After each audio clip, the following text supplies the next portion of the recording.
The available Audi Side Assist uses rear-mounted radar sensors to help detect vehicles located in your blind spot or approaching from the rear.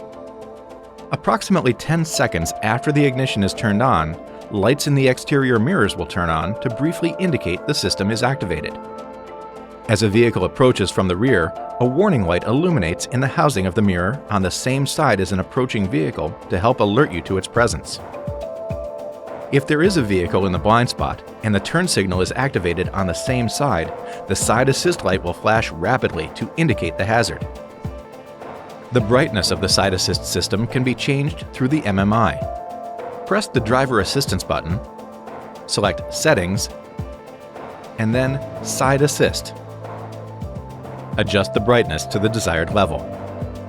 The system can be turned off in the driver assistance menu by selecting Individual, the Edit List icon, and then deselecting Side Assist.